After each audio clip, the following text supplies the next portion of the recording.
Bonjour à tous, c'est Isabelle qui vous revient aujourd'hui avec une nouvelle vidéo. Donc aujourd'hui, j'avais envie de faire un petit sujet drôle quand même, c'est quelles étaient mes 3 conceptions de avant commencer les couches lavables qui étaient fausses.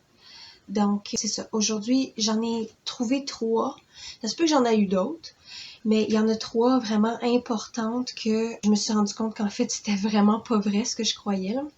Fait qu'on va voir ça aujourd'hui. La première est le fait que je croyais, imaginez-vous donc, je croyais que les couches, les coquilles, dans le fond, les couches lavables à l'extérieur, tu sais, ce qu'on voit ou ce que les motifs habituellement sur les fesses et en avant, tout ça, je pensais qu'il fallait que ça soit toujours coloré. Si c'était blanc, c'était pour être comme taché par le caca.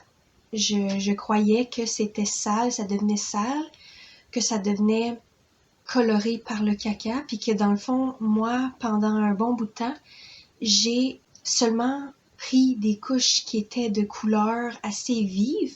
Je croyais que c'était pour colorer la couche extérieure.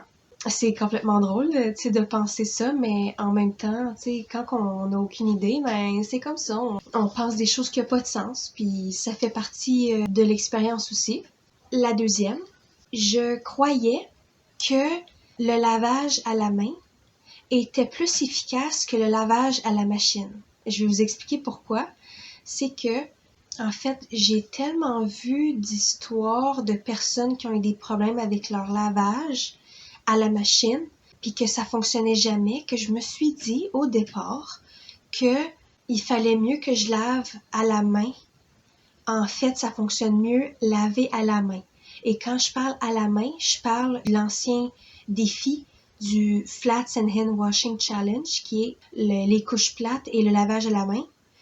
Mais maintenant, ça fonctionne plus. Là. Depuis cet été, il n'y en a plus de ça, mais je l'ai quand même fait. C'est de laver les couches dans un seau d'environ 5 à 6 gallons avec un plunger, là, un débouche-toilette qui est fait juste pour cet effet-là. Là. On s'entend qu'on mélange pas la toilette et le gallon. Là. Et habituellement, les gens font des trous dans le débouche-toilette pour que ça fonctionne mieux. Et on met du savon, détergent là-dedans, tout ça. Moi, je croyais que c'était mieux. Et dans le fond, j'ai fait ça au début. Imaginez-vous donc, j'ai fait ça au début quand que ma fille est née. En fait, c'était vraiment pas une bonne idée. J'utilisais beaucoup des tout-en-un au début avec ma fille quand elle était nouveau-née parce que c'était plus simple. Dans le fond, tout était déjà monté, puis moi, j'étais déjà fatiguée beaucoup. Fait que je me suis dit, tiens, c'est fait déjà en séchant. C'est déjà fait. Fait que là, je mettais ça à mon bébé. Après, je le mettais au lavage, tout ça. Je trouvais que c'était bien, mais on sait bien que les tout-en-un, vu que c'est tellement épais et c'est cousu à l'intérieur de la couche, c'est très difficile à nettoyer en plus quand on lave à la main. Si vous faites un lavage à la main, comme je vous ai parlé, bien juste là, comme le défi là, lavez jamais des tout-en-un. Je vous dis, ça fonctionne vraiment pas bien. Moi, tout ce que je lave avec le seau et le débouche-toilette, c'est vraiment des couches plates. Pour vrai, c'est ça qui fonctionne le mieux. Les couches à poche non plus, je le ferai pas. Mais tout en un, définitivement, ne jamais le faire parce que ça fonctionne vraiment pas. Ça fait des odeurs très horribles, tout ça. Donc, c'est ça. C'est ça que je croyais au début. Mais assez vite, en faisant le lavage à la main, tout ça, j'ai réalisé que mes choses sentaient beaucoup comme des odeurs pas bonnes. J'ai décidé d'utiliser ma laveuse et ma sécheuse et toute l'odeur est partie. Fait que dans le fond, il fallait vraiment que je fasse ça.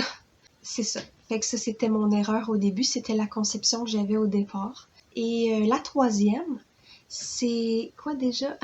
La troisième, c'est quoi? Ah oui, c'est ça.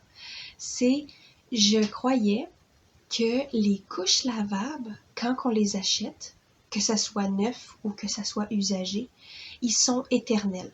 Ils se cassent jamais. Ils fonctionnent jusqu'à potty training de votre enfant. Dans le fond, quand que votre enfant est en train d'aller au petit pot par lui-même, je croyais que les couches lavables se cassent jamais, que les élastiques se défont jamais non plus, que tout fonctionne toujours bien, tout le temps. Et dans le fond, c'est pas vrai. Il y a des couches qui vont casser éventuellement. Moi, j'en ai pas tant des cassés, je te dirais que j'en ai peut-être 2. J'en ai 2 déjà, mais ça fait 1 an que j'utilise les couches lavables, puis j'en ai à peine des couches qui sont cassées. Mais ça arrive d'avoir des couches cassées. Fait que non, les couches ne sont pas éternelles. Les couches lavables ne sont pas éternelles. Donc, c'était ma petite vidéo. Sinon, je peux vous mettre en barre d'informations ma vidéo où ce que je raconte plus en détail mon expérience du début, le fait que j'ai lavé les couches dans un seau avec un débouche-toilette plutôt que dans une laveuse. Je peux vous raconter ça dans le fond plus en détail. J'ai fait ce story time-là. Je vais vous mettre ça. Si vous avez envie de regarder ça et de rire, vous pouvez le faire, honnêtement. Mais il faut pas oublier que ça fait partie du cheminement de faire des erreurs, de croire des choses qui sont pas nécessairement vraies. Quand on sait pas, on n'a aucune idée, tu sais, fait que c'est comme ça. Fait que c'est ça, je voulais vous partager dans le fond ce que je pensais. Qu'est-ce qui était votre croyance fausse au début en commençant les couches lavables? Est-ce que vous en aviez aussi? Je vous propose d'écrire ça en commentaire si vous avez envie de partager. Donc c'était ça. Merci beaucoup et on se revoit la semaine prochaine. Merci!